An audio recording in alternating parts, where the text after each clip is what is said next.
Number 5. I was at my friend Mariah's house. It was about 6 p.m. and Mariah and her mom had to go to the corner market to get something real quick. I said I was fine staying there. I watched half a movie and then I got bored. It was about 6:45 at night. I decided to do something it wasn't meant to be played with. That was Bloody Mary. Now, I know all of the stories you've heard. Maybe you believe them, but at the time I thought the story was stupid. I read how to play it and then I went into her loo. I step on the cold tile of the floor. I look at myself in the mirror. I start daydreaming and going into a state of daze. Then I remembered what I was doing. I turned off the lights, no phone, just me and the candles and the mirror. I turned off the lights and I grabbed the lighter that was in my pocket and I set the candles on fire. I set one candle in the corner on the sink table. I set the other in front of the mirror just below it. The third I held right below but directly in front of my face.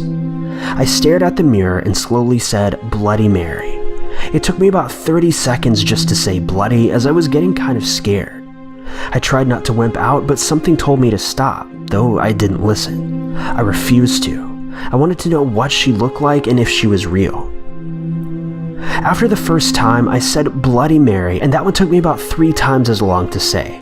I started to feel a little hot. My skin started to feel like it was going to melt or burst into flames. I thought about all of the horrible stuff, all of the stories, the whole meaning behind Bloody Mary, and I was dull looking and just white. I saw a spark behind me, or at least that's what I thought it was behind the shower curtain. I started to say my third Mary when my heart sank. I felt dizzy, but I was curious. I wasn't going to give up.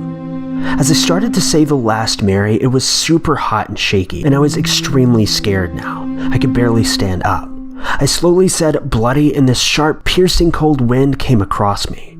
Out of nowhere, it all happened so fast, and I didn't even realize the curtain was open, but I noticed an ugly figure in the corner closet next to me. I saw her face. I'm drop dead serious. She was very weird and had an extremely creepy face. Her face was cracked and she was bleeding from her eyes, extremely pale. She had thin lips, dark eyebrows, and blackish hair. I started instantly regretting everything, and I wanted to stop. I wanted to just go and dance and be happy and not be where I was, but she was coming closer. As I looked in the mirror, she came closer and held both of her arms towards me, and I saw a white light. My face stung, and my heart felt as if it was going to explode, when all of a sudden, she went back and put her finger to her lips, as if telling me to shush. The door then swung open, and the light turned on by itself. The candles burnt out. I stood there breathless, motionless.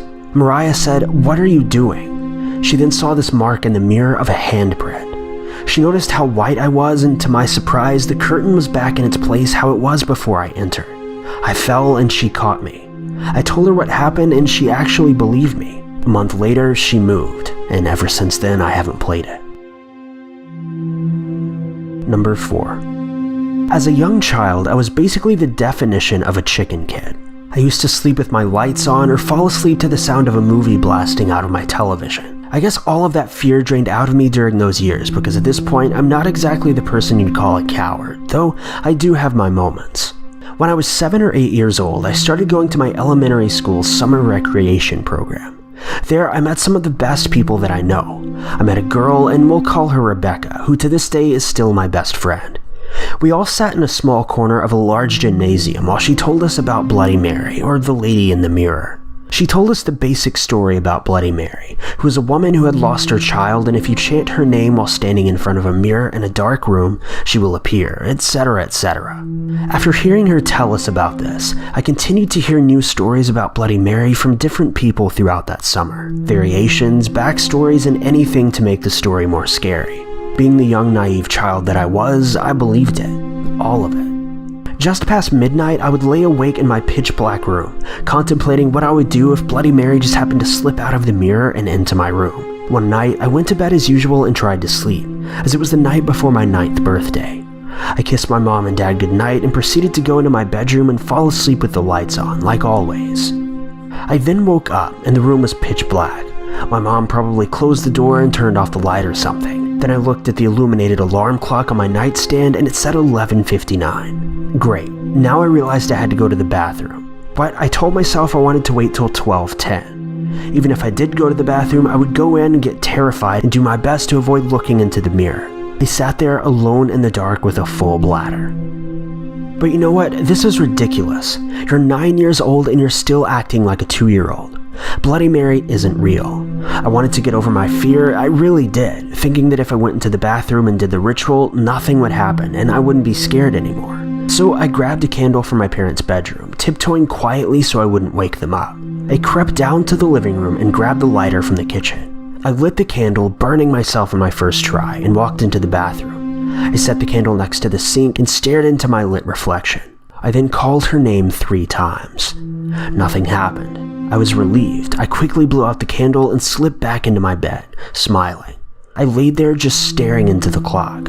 I closed my eyes, but then I realized it was nearly 90 degrees outside in the summer, and my bedroom was cold. At this point, I was afraid to open my eyes, but I did. In my doorway was the dark figure of a lady. Looking at her made my insides hurt. I wanted to scream, but I was so afraid of waking up my parents. I simply closed my eyes and tried to imagine puppies, flowers, and the celebration that would take place in the afternoon. I drifted asleep with the feeling that Bloody Mary was still watching. In the morning, I woke up and the sunshine outside blinded my eyes. I looked in the doorway and nothing. I went into the bathroom and dared to look in the mirror, and I noticed there was a cut next to my eyebrow. I changed into my dress for the day, noticing several small scratches on my stomach as well. After that day, I tried not to think about that night. I never told the story to my friends or anyone else for that matter. I didn't want anyone to know that what I had experienced was actually real. Number 3. I played the Bloody Mary game twice. My friend and I just watched Ghost Whisperer and I wanted to freak her out. So first I looked into the mirror in my living room, turned around 3 times and said her name. At first I was a little scared that she would actually show up. I looked deeper into the mirror and checked all the corners to see if I could see a ghost, but nothing. So I went into the bathroom, turned all the lights off and closed the door. My friend followed me and stood outside. She said, "I don't think you should do this. What if this is real?" I was scared out of my mind, but I wanted to be the brave one. I had always wanted to test it. So I did the same old ritual. I stared into the mirror, but nothing. I stared into all corners, but then right as I was about to turn on the light switch, I caught a glimpse of someone. I looked closer and it was black and white. Her mouth was open wide. I expected her to scream, but there was just dead silence. There was black all around her eyes, and she was clear as an image. I was frozen still, and all I could do was just stand there, looking. Then her arms lifted up and her hands were bright red. A few of her nails were gone and some were just about to be peeled off. When the hands appeared to grab my shoulders, a chill ran down my spine and a rush of cold air blew on my back. I screamed bloody murder, turned on the switch, and ran out the door. My friend was standing with her mouth wide open and I hugged her. I don't know why though. I started crying because I was so scared. I covered all the mirrors in my house and my mom actually didn't really care. To this day, I still don't use that bathroom, and I'll never try that again because now I believe it all too well. Number 2. I was away at camp in the Pacific Northwest on an island called Anacortes. There were 6 of us and we were all giggling and running in the dark. The only way we could see anything was from a small flashlight one of the girls had brought. We finally made it through to the bathroom and we were really starting to freak each other out. The bathroom wasn't much better than our cabin and this girl named Jessica came up and had the idea of playing Bloody Mary. I was the first to agree and the other 4 girls didn't really want to be labeled as scaredy cats, so they nodded their heads and said that they were in. Jessica turned off the lights and switched off the flashlight, so the only light coming into the bathroom was from the lights of nearby cabins. I personally wasn't scared at all, so I went straight to the mirror and called her name 3 times. We waited and nothing. I was about to laugh the whole thing off when for no reason the mirror cracked right in front of our eyes. The girls screamed and ran out as fast as they could, but I was frozen. I was actually scared for the first real time in my life. I felt my legs were paralyzed and I couldn't stop staring at the cracked mirror. It was as if it was always there and I had just now noticed it. I tried to slow my breathing down and for a flash of a second I saw something move in the mirror, as if someone was standing right behind me. My legs unfroze and I ran. I ran into the dark, tripping, falling, and scraping my knees. Anything to just get back to the cabin. By the next morning, we were all laughing and talking as if we had just defeated a giant, but I still get freaked out whenever I think about that mirror cracking. It's really creepy. Number 1. It all happened on Friday the 13th, 2007. Me and my friends all tried to summon the Bloody Mary spirit. We sat in a circle with our knees touching and said her name 3 times. We then flipped a coin with heads being yes and tails being no, and asked questions when it landed on heads. We started asking yes or no questions, and then we asked, "Please may you show us a sign that you're here." She said no. We asked 2 more times and she eventually said yes. We were playing a CD at the time, and it randomly went all jumpy, though the CD had no marks on it and it was actually brand new. We then started feeling dizzy and a little bit faint.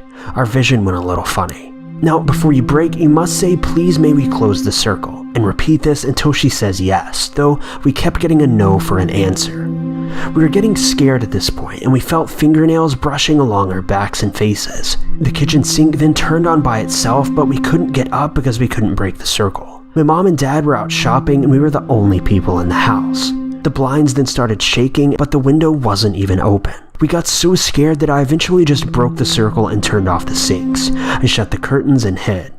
From that day onwards, I always felt like someone was behind me, and I still have a feeling that I'm not alone. Thank you guys so much for watching.